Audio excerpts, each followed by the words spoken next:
What you reading?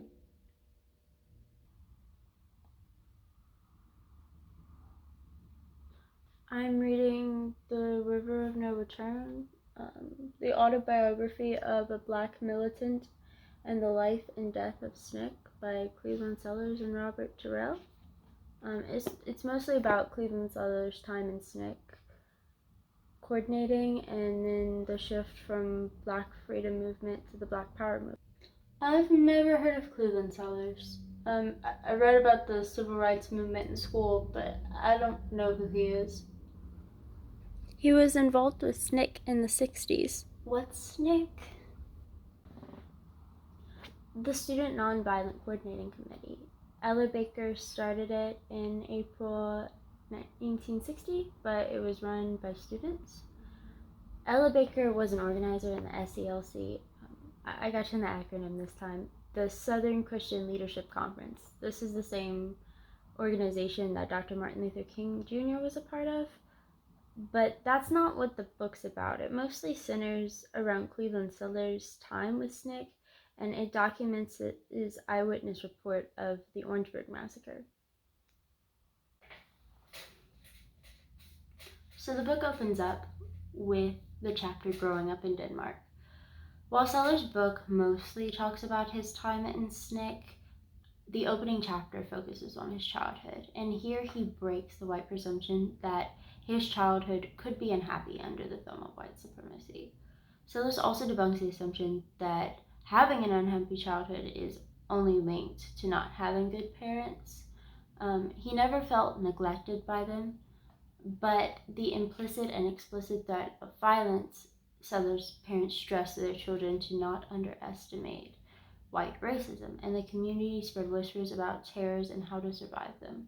One moment he touches on the death of Emmett Till. Emmett Till was 3 years older than Sellers, and Sellers and the people around him's response to it. His teachers talked about Emmett Till's death to the students, which was likely only possible because Cleveland Sellers went to an all-black school. This is the first instance of it, but throughout the book, Sellers gives an argument for the importance of Black institutions. To follow suit, I have mostly used sources published by Black institutions to talk about this book.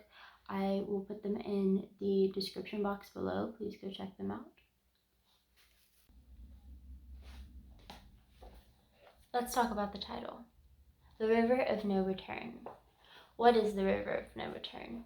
It's from a speech given by Jim Foreman. Jim Foreman was one of the people, like Sellers, to take initiative after Bob Moses left SNCC. As SNCC's executive secretary, he gave this speech during a meeting. I will read from the book. Someone has written, he said, that we are a boat afloat, and that it must be changed in order to stay afloat, and that it must stay afloat in order to be changed. There are some who say that they don't understand this metaphor. Well, let me further confuse the picture by saying we are on a river of no return. During this section of the book, A River of No Return, Sellers talks about some of the disagreements that SNCC and the SCLC had about Selma.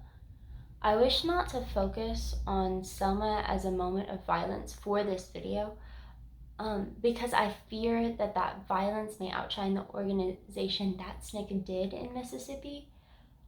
Charles Payne, professor of African American Studies, wrote on Montgomery to Selma. However salutary it may have been for the passage of civil rights legislation, however the focus on violence bore its own cost, by discouraging the development of a more complex understanding of the movement and its evolution. I mention this not to devalue the work and sacrifice that SCLC did, but to break down the white perspective that SCLC and SNCC were either 100% on the same page or fervently opposed, and shift the focus away from the iconic portion to the backwork. Before Selma March, SNCC already had a chapter there, focused on educating in freedom schools, recruiting/organizing locals, but The SCLC liked to focus on large demonstrations. Interactions with SNCC had become increasingly violent, so SNCC members warned SCLC against going to Selma. While you might hear about disagreements between King and Malcolm X when people talk about the civil rights movement, this one is less talked about. SNCC conceded and did not openly oppose SCLC because they did not want to appear as a non-unified front. They moved their base to Montgomery from Selma and gave SCLC minimal support. This is all after the chapter titled The Long Summer. While Sellers details the summer of 1964 when SNCC went out and down to get Black people to register to vote, they were organizing for the Mississippi Freedom Democratic Party, or the MFDP. Some students died in this organization. The MFDP lost, and SNCC changed their gears towards reorganizing and a new strategy.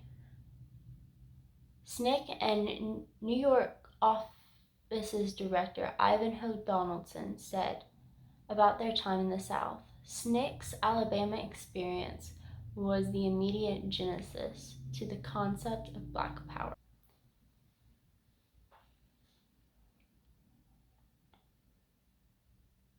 In an interview with Senator Bakari Sellers, Dr. Cleveland Sellers' son, about the Orangeburg Massacre, he said, "Young people back in 1968 took their future into their hands, and they pushed for the change that they wanted to see in the world.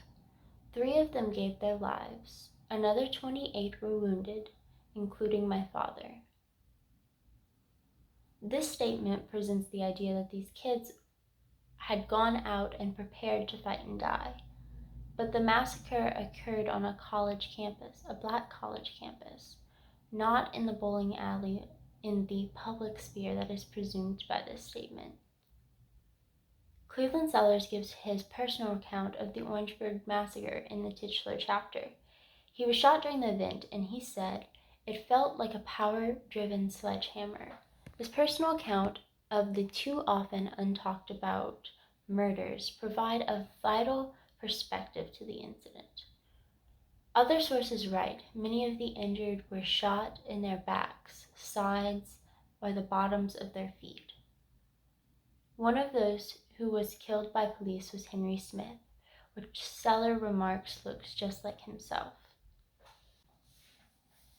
Before the police opened fire onto the students of South Carolina State, a historically Black college, had been protesting at the segregated bowling alley. February 8, 1968, 3 students were killed by police after students tried to burn down an empty building and a highway patrolman was hit by a banister, and policemen shot into the crowd.